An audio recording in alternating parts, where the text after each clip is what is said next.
On my last high school football game, my coach asked me, "I know you can't walk, but can you give me one last tackle?" "Coach, I think I have a concussion." My words came out slurred and everything looked foggy. "Then you can kiss college goodbye, you big black sissy." He stood up and walked away like he hadn't just threatened my entire future. I'd taken a brutal hit in the third quarter, the kind where you hear the crowd gasp and everything goes silent for a second. My bell had been rung hard, but I'd stayed in because that's what coach forced me to do. This was the championship game, and scouts from 3 colleges were in the stands. Everything I'd worked for since middle school came down to these last 8 minutes. My head throbbed with each heartbeat. The pain started behind my eyes and spread like fire across my skull. When I tried to focus on the scoreboard, the numbers wouldn't stay still. They floated and merged together like they were underwater. My stomach churned, and I had to swallow hard to keep from throwing up right there on the sideline. My legs felt like jelly as I tried to stand. The stadium lights seemed too bright, and there were 2 scoreboards instead of 1. But I had to get up or else coach would do those bad things to me again. My teammates started chanting my number. The crowd joined in. Even through the fog in my brain, I could hear them screaming, 23! 23! The sound made my head feel like it might explode. Each chant was a hammer hitting an anvil inside my skull. I gripped the edge of the bench trying to steady myself, but my hands were shaking. Sweat poured down my face even though the November air was cold. Something was seriously wrong, but I couldn't let anyone see how bad it was. My girlfriend Marlene broke away from the cheerleading squad and ran over. She was saying something, but her words sounded underwater. I just wanted her to touch me good. I could see her mouth moving and tears on her face, but couldn't understand what she was trying to tell me. She grabbed my arm trying to keep me on the bench, but I shook her off. Her face blurred into 3 faces. 3 Marlenes all crying and pulling at me. I blinked hard trying to make them merge back into one person, but it didn't work. My brain couldn't process what my eyes were seeing. Everything was broken and wrong, but I kept moving toward the field because that's where coach wanted me. The trainer hadn't cleared me to go back in. He'd been checking my pupils with a flashlight when coach called me over. Protocol said I needed to go through concussion testing, but coach didn't care about protocol when championships were on the line. He cared about winning and the trophy and his reputation. I stumbled onto the field and everything tilted sideways. The yard lines weren't straight anymore. They curved and danced like snakes, but I lined up in my position anyway because that's what warriors did. That's what coach always said. Warriors played through pain. My knees buckled when I got into my stance. The field rushed up at me, then backed away like ocean waves. I had to put my hand down to keep from falling over completely.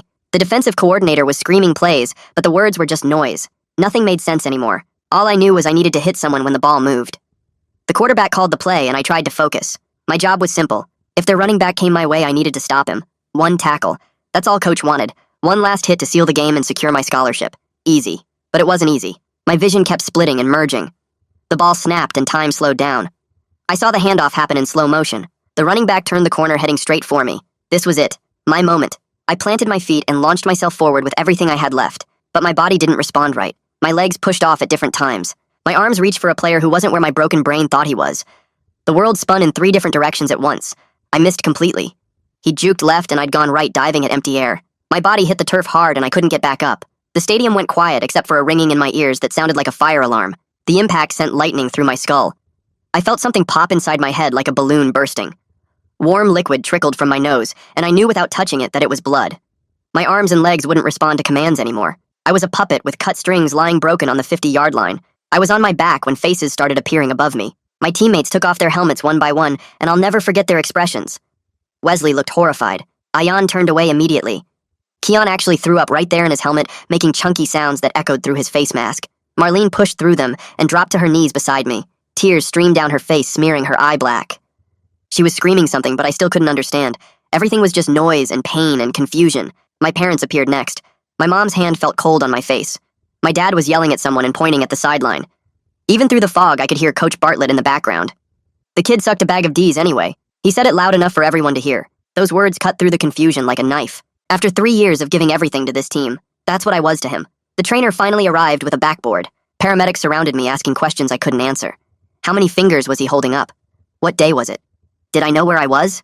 As they started to strap me down, I used every bit of strength left to raise my hand. I pointed straight at Coach Bartlett, who was already walking away from the scene. "Call the police." On him. Backboard. 3 days later, Paula Gaines called my parents to set up a meeting at the district office.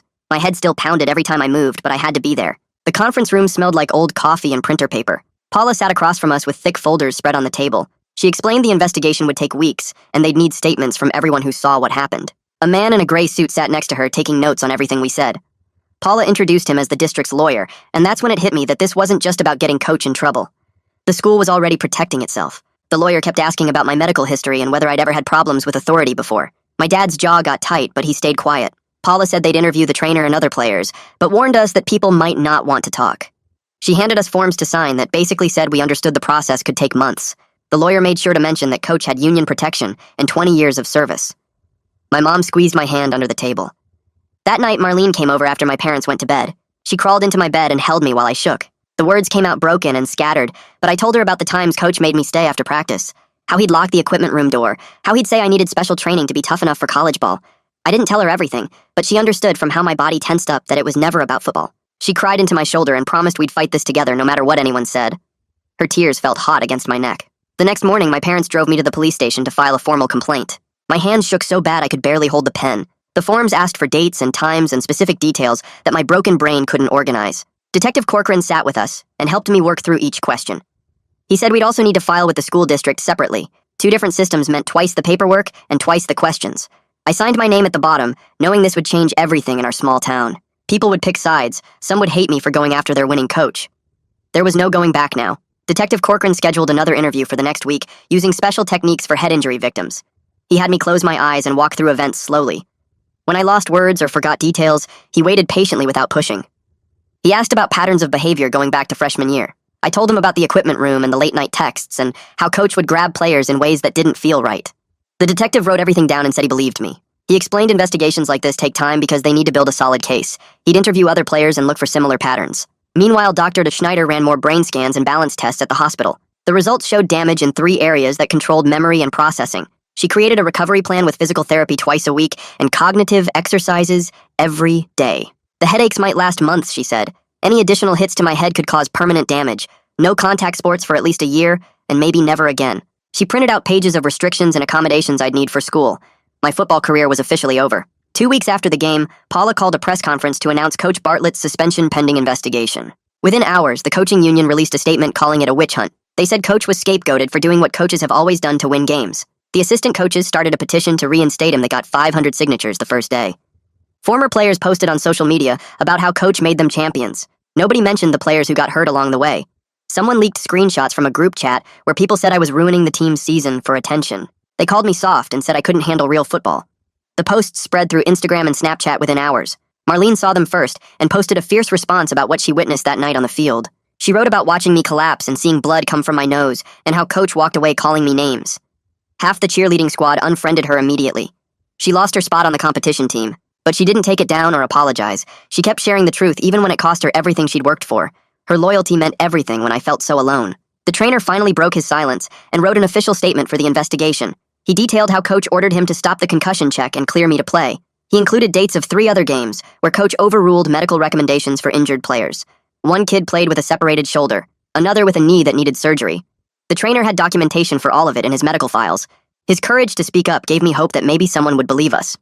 The school district released their own public statement full of legal language about following due process and maintaining their tradition of excellence. They talked about Coach's contributions to the community and the importance of not rushing to judgment. Between the lines, they made me sound like a troublemaker trying to destroy a good man's reputation. My dad read it 3 times, then had to leave the house to avoid putting his fist through the wall. Mom found him in the garage, hitting the punching bag until his knuckles bled. A woman named Talia Riddle from the Title IX office called to schedule an intake meeting. She explained her investigation would cover both the medical negligence and the implied sexual misconduct. She walked me through what to expect, including interviews and evidence collection and possible hearings. The process felt overwhelming with different timelines and standards of proof. She said Title IX investigations typically took 60 to 90 days, but could go longer. I'd have rights during the process, including an advisor and access to support services. She gave me another stack of papers to read and sign. 2 days later, Dorian Webb sat across from me and my parents at our kitchen table with a folder full of papers and a laptop showing State's campus. He pushed his glasses up and spread out academic scholarship forms while explaining how I could still attend State even without playing football. The team manager position came with a small stipend and access to all the academic support services athletes got. He showed me the sports medicine program and said my experience could make me a great trainer or physical therapist one day. My mom kept nodding and taking notes while Dad stared at the scholarship amounts that were way less than what a football scholarship would have covered. Dorian said if I maintained good grades and showed leadership as a manager, more financial aid could open up later. He talked about other former players who took this path after injuries and now had successful careers in sports management and coaching. The meeting lasted 2 hours, and when he left, I had a stack of applications to fill out and a deadline 3 weeks away. That night, my parents stayed up late in the living room, and their voices carried through the walls. Mom wanted to handle everything through lawyers and keep my name out of the news to protect my future career options. Dad slammed his hand on the coffee table and said the whole town needed to know what that monster did to me. Mom worried about me being labeled forever as a victim, while Dad said staying quiet let Coach keep hurting other kids. They went back and forth for hours with Mom crying about protecting my privacy and Dad pacing the floor, talking about justice and accountability. The argument got so loud that neighbors turned on their porch lights and I heard car doors slam as someone left the house. 3 days later, I sat in Dr. Schneider's office for my regular therapy session when she asked about memories from before the injury. My hands started shaking as images flooded back of Coach calling me into the equipment room after practice. He'd lock the door and stand too close while talking about how my scholarship depended on being a team player in every way. His hands would grip my shoulders, then slide down my arms while he described what happened to players who didn't cooperate with the program. The threats were always mixed with promises about my bright future if I just did what he needed. Dr. Schneider handed me tissues and wrote notes without pushing for more details than I could handle sharing. She said trauma memories often surface during recovery, and we'd work through them at my pace. After therapy, I went through my old phone looking for anything that might help the case. Screenshots of text messages from Coach filled my camera roll with timestamps, showing he'd message me at midnight, demanding I come to his office early before school. The messages used controlling language about owning me and my future being in his hands. One text from last year said, I better not tell anyone about our special meetings or he'd make sure no college would touch me. Another warned that my parents would be disappointed if they knew what kind of player I really was. Detective Corcoran came by that afternoon to collect the screenshots and add them to the evidence file. He sat at our dining table going through each message and asking when and where they were sent. His face stayed professional, but I saw his jaw tighten, reading some of the worst ones. A week later, Detective Corcoran called with news that made my legs go weak. Another former player from 2 years ago had seen the news coverage and come forward with his own story about Coach. The kid had transferred schools junior year, and everyone thought it was for academic reasons, but really, he was escaping the same abuse. Detective Corcoran couldn't share details, but said having multiple victims made the case much stronger. He mentioned the other player was willing to testify if needed, and had kept evidence too. Knowing someone else survived this and found the courage to speak up made me feel less alone and crazy. Paula scheduled a mandatory team meeting the next Monday about player safety and new reporting procedures. I heard from teammates who still talk to me that she spent 40 minutes explaining consent and boundaries while half the team checked their phones or whispered jokes. The seniors who'd been with Coach longest rolled their eyes when she mentioned the investigation. Some players walked out early claiming they had class, even though everyone knew they were protesting. The team was splitting between guys who suspected the truth and guys who refused to believe their hero coach could do anything wrong. Wesley texted me that night saying the locker room was tense with players arguing about loyalty versus doing what's right. Marlene came over crying after cheer practice because the coach pulled her aside with a warning. She'd been told to stop posting support for me on social media or lose her captain position for creating drama and dividing the squad. The coach said the cheer team needed to stay neutral and support all athletes equally without taking sides in personal matters. Marlene turned in her captain badge right there and walked out of practice with her head high. She felt terrible that I'd cost her something she'd worked years for, but said protecting me mattered more than any title or position. Several other cheerleaders unfollowed her that day and stopped inviting her to team hangouts. 2 weeks after the injury, I tried going back to the school but lasted only 3 class periods. The fluorescent lights felt like knives in my eyes, and the hallway noise made my head pound so bad I threw up in the bathroom. Kids stared at me in the halls and whispered about whether I was faking symptoms for attention.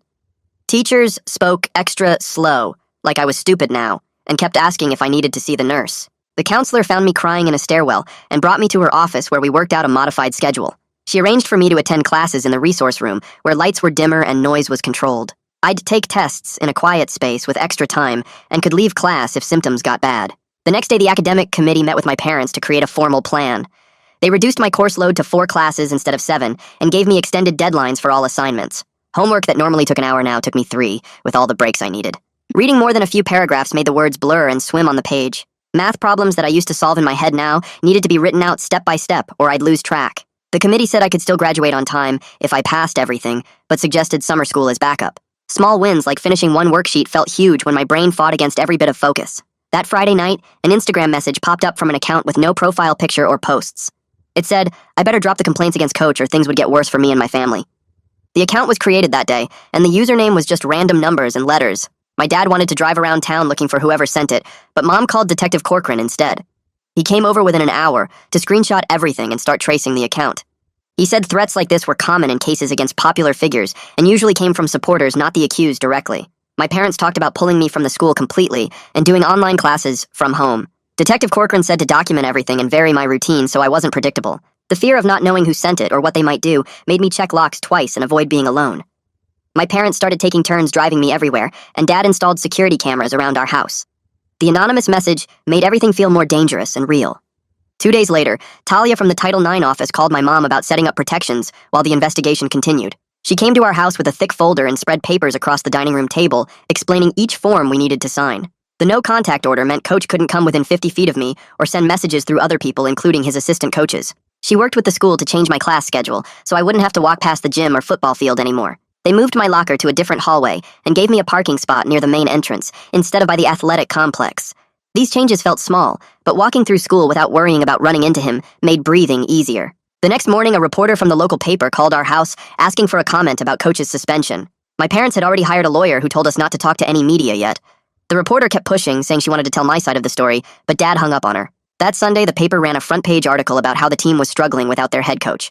She mentioned my injury in one sentence buried in the middle, but spent 3 paragraphs talking about Coach's winning record. The whole article made it sound like I'd ruined the season by getting hurt. Mom canceled our subscription that same day. Dr. Schneider called with a referral to a specialist who worked with patients dealing with both head injuries and trauma. The therapist's office was 40 minutes away in the next town over, but Mom said distance was good since nobody there would know our business. During our first session, the therapist taught me breathing exercises for when the headaches got bad. We worked on ways to handle the flashbacks that hit me out of nowhere. She showed me how to ground myself by naming 5 things I could see, 4 I could touch, 3 I could hear, 2 I could smell, and 1 I could taste. After 3 weeks of sessions, I started having more hours where my head felt clear than foggy. The progress came slowly, but each good day gave me hope. Detective Corcoran arranged for me to do a forensic interview at a special center designed for victims. The room had soft chairs and dim lights that didn't hurt my eyes. The interviewer was trained to ask questions without leading me toward any specific answers. She let me take breaks when I needed them and never rushed me through the hard parts.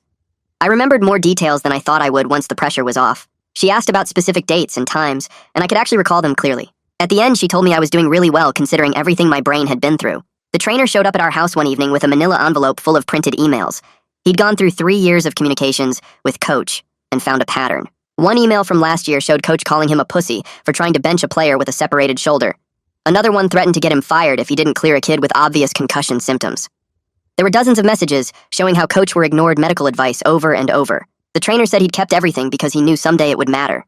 Detective Corcoran added the emails to his growing evidence file. The school board meeting that Thursday turned into a circus. Parents packed the auditorium, and the public comment period went on for 2 hours. Some people said I was brave for speaking up about player safety. Others said I was soft and destroying a winning tradition. One man stood up and said maybe certain types of players just weren't tough enough for real football. Dad jumped out of his seat, and Mom had to grab his arm to keep him from going after the guy. Security stepped in, and the board president called for order. They said they were monitoring the situation carefully and would follow all proper procedures. Nobody seemed satisfied with that answer. Dorian called me after the meeting to clarify his offer since my football future was obviously different now. He said state would give me academic scholarships to cover tuition, and I could work with the team in other ways. Maybe as an assistant helping with play analysis or working with younger players on technique. There was no promise I'd ever play again, but he thought my knowledge of the game was valuable. He said leadership came in different forms, and mine could inspire kids who faced similar struggles. I told him I needed time to think, but really I was already accepting that my old dreams had to change shape. Over the next week, I sat at my desk every night writing down everything I remembered. The document grew to 20 pages of times Coach crossed lines. Writing helped organize the chaos in my head and made the memories feel less scattered. Each sentence I typed felt like taking back control of my own story. Mom brought me soup while I worked, and Dad would check in to make sure I was okay. They never pushed me to share what I was writing, but knowing they were there helped. Marlene came over on Saturday when my parents went grocery shopping. We sat on the couch and she brought up how things had changed between us physically since everything happened. She'd been patient, but we both knew the abuse had messed with my head about being touched. I couldn't explain why sometimes her hand on my arm made me flinch or why kissing felt different now. We talked about boundaries and taking things slow and checking in with each other. She said she'd wait as long as it took for me to feel safe again. Neither of us knew if things would ever go back to how they were before, but at least we were being honest. Talia called that night with news that made everything bigger than just my case. She'd been digging through injury reports going back 5 years and found dozens of concussions that were never properly documented. Players who got their bells rung would be back on the field the next week with no medical clearance on file. The pattern showed systematic cover-ups to keep the team at full strength. Parents of former players started calling the school, asking about their son's old injuries. One mom said her kid had headaches for years after graduation, and now she wondered if there was a connection. My case had opened a door to questions nobody wanted to ask before. The whole town was starting to see that winning had come at a price paid by kids' bodies and brains. Talia called Monday morning to schedule the formal Title IX hearing for the following week. She came to my house that afternoon with a thick folder and sat at our kitchen table explaining every step of the process. I wouldn't have to be in the same room as Coach, but would testify through video link from another office. She said I could have a support person with me and showed me the list of questions they might ask. The preparation felt harder than any training I'd ever done for football. She walked me through the timeline and what evidence they'd present, including the trainer's emails and my medical records. My hands shook as I signed the papers agreeing to testify. Mom made coffee while Dad paced around the kitchen listening to every word. Talia explained that the panel would be 3 trained professionals from outside our district who didn't know Coach or me. She said to stick to facts and specific incidents, and not to worry about remembering every detail perfectly. The whole meeting took 3 hours and my head was spinning by the end. That week dragged by slower than any I could remember. I tried to focus on my online classes, but kept thinking about what questions they'd ask. Wednesday night I couldn't eat dinner, and Thursday I threw up twice from nerves. Friday night before the hearing, I lay in bed staring at the ceiling, unable to sleep. My phone screen hurt my eyes, but I opened the Notes app anyway and started typing. I wrote about why I was doing this and how scared I felt, but also how I needed to speak up. The words poured out about protecting other players and telling the truth no matter what happened. Marlene called around midnight, and we stayed on FaceTime until dawn with her just being there while I tossed and turned. She didn't try to make me feel better with empty words, but just stayed present. Sometimes she'd tell me random stories about her day to distract me. Other times we just sat in silence watching each other through our screens. When the sun came up, she told me she'd be waiting outside the building during my hearing. Monday morning arrived too fast and too slow at the same time.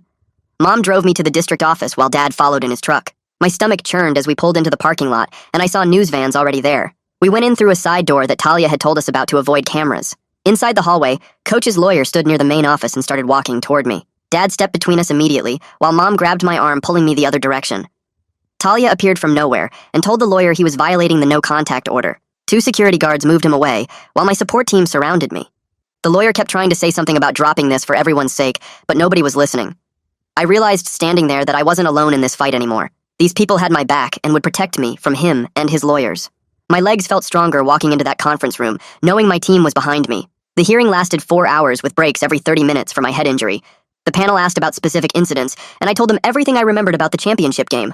They wanted details about Coach ordering me back onto the field and ignoring the trainer's medical advice. I described the fog in my brain and the double vision and how he called me names when I said I was hurt. They asked about the pattern of behavior, and I told them about the equipment room incidents without going into graphic detail. The trainer testified by phone, and his emails were entered as evidence showing Coach's history of overruling medical decisions. My medical records from the hospital proved the severity of my brain injury and how playing made it worse. When they asked if I had anything else to add, I talked about the other players who were too scared to come forward. I left that room exhausted but proud that I'd told my truth without backing down or changing my story. Detective Corcoran met with me and my parents 2 days later at the police station. He explained that the criminal case would focus on child endangerment and harassment charges because those had the strongest evidence. The sexual assault allegations were harder to prove without physical evidence or witnesses, even though he believed me. He said Coach could face up to 3 years for the endangerment charge if convicted. It wasn't the justice I'd hoped for, but at least there would be some accountability for what he did. He showed us the case file they'd built with statements from multiple players and parents. The evidence showed a clear pattern of Coach putting winning above player safety for years. Paula called that Thursday to tell me Coach's suspension was now indefinite pending the investigation outcomes. She said the district was reviewing all athletic safety policies and would require independent medical staff at games. The changes wouldn't help me, but might protect future players from going through what I did. She admitted the district should have done better and apologized for the system that failed me. Dr. Schneider scheduled my final neurological evaluation for the following Monday. The tests took all morning with different scans and cognitive assessments to measure my recovery. She sat me down afterward with the results spread across her desk. The scans showed significant improvement, but also permanent changes to certain areas of my brain. She said I couldn't play contact sports for at least 12 months and possibly never again safely. The grief hit me fresh like hearing it for the first time, even though I'd known this was coming. She reminded me that accepting limits was part of healing, and that I'd already shown incredible strength. I called Dorian that afternoon and officially accepted his offer to attend state on an academic scholarship. He said I could work as a team manager and help with recruiting while getting my degree. My identity was shifting from player to contributor in a different way than I'd ever imagined. It didn't feel like total loss anymore, but more like finding a new path forward. That Friday, one of my teammates, a junior named Tyler, texted asking if we could meet. He came to my house and sat on our porch looking at his shoes. He apologized for not standing up for me when everything happened. He admitted being scared of losing Coach's favor and his own scholarship chances. I understood that fear because I'd felt it too for 3 years. I told him it wasn't too late to do the right thing if he knew about other incidents. He nodded and said he'd think about talking to the investigator. Marlene came over that weekend and we had a long talk about next year. She'd been offered captain position for senior year, but decided to step back from competitive cheerleading. She wanted to focus on her mental health and our relationship instead of competitions and practices. We were both learning that some things mattered more than trophies and titles. We were choosing each other and our well-being over what others expected from us. My parents started going to this therapist downtown every Tuesday while I stayed home doing my online coursework. They'd come back with red eyes and tight smiles, and we'd eat dinner without talking about what happened in that office. After 3 weeks, the therapist wanted me there too, so I sat between them on a brown couch that smelled like old coffee. She had us do this exercise where we each wrote down our biggest fear about my situation on index cards. Mom wrote that she was scared I'd never be the same person again. Dad wrote that he wanted to hurt Coach Bartlett with his bare hands. I wrote that I felt like I'd let everyone down by not being strong enough. The therapist collected our cards and spread them on the coffee table, and we all just stared at them for a while. She helped Mom see that Dad's anger came from love, and helped Dad understand that Mom's caution came from the same place. We did these sessions for 2 months, and slowly our dinner conversations got easier, and the house felt less like a pressure cooker about to explode. A reporter from the state paper called Paula Gaines about doing a story on player safety, and she asked if I'd participate. My lawyer said we could control the narrative if we were careful, so we agreed to one interview at a neutral location. The reporter met us at the library conference room with just a recorder and notebook. She asked about the game and the injury and the investigation without pushing for details I wasn't ready to share. I stuck to facts about the concussion protocol being ignored and the pattern of putting wins over player health. She asked what I wanted people to know, and I told her kids needed to understand their brains mattered more than any trophy. The article ran 2 weeks later with the headline, "When Winning Costs Everything," and included statistics about teen sports injuries. Other parents started reaching out through Facebook saying their sons had similar experiences with coaches pushing through injuries.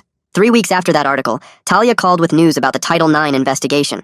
She said they'd found Coach violated 7 different policies, including player safety protocols and maintaining appropriate boundaries with students.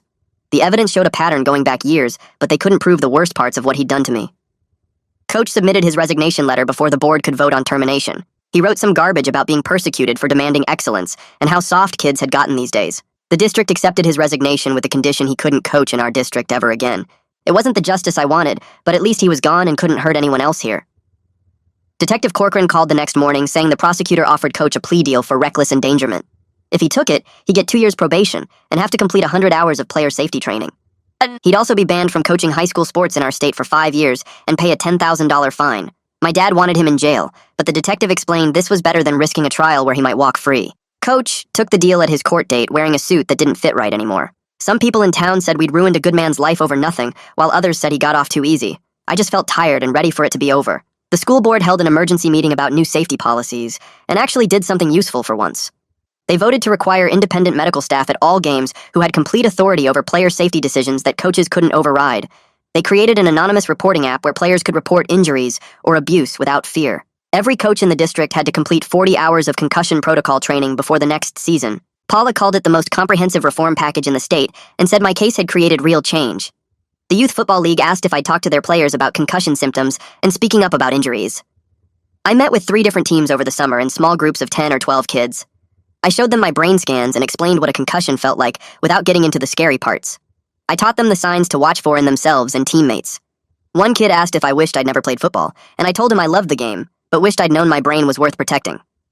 Several parents thanked me afterward and said their kids had started being more honest about how they felt after hits. 6 months after that night on the field, I drove to the stadium at sunrise when I knew it would be empty. The groundskeeper was watering the grass and nodded at me but didn't say anything. I walked to the 50-yard line where I'd collapsed and just stood there breathing in the morning air. My headaches had faded to maybe once a week, and the fog had mostly lifted, though some days my brain still felt scrambled. I sat on the grass and touched the spot where my blood had been, and made peace with this place that had been both my biggest dream and worst nightmare. August came fast, and suddenly it was move-in day at State. Mom and Dad loaded the car with boxes and drove me 3 hours to campus. Marlene had transferred to the college 20 minutes away and helped carry my stuff up 3 flights of stairs. Dorian met us at the dorm and gave me my team manager polo and explained my duties would start with recruiting visits. My room had a view of the practice field, and I hung pictures from before everything went bad. That boy who dreamed of playing college ball was gone, but I'd become someone who spoke truth when it mattered and found a different way forward. All right, that's gonna wrap it up for today. Really appreciate you hanging out and going through all those questions with me. It's always a good time just wondering about this stuff together. I'll catch you in the next one. Subscribe for more content like this.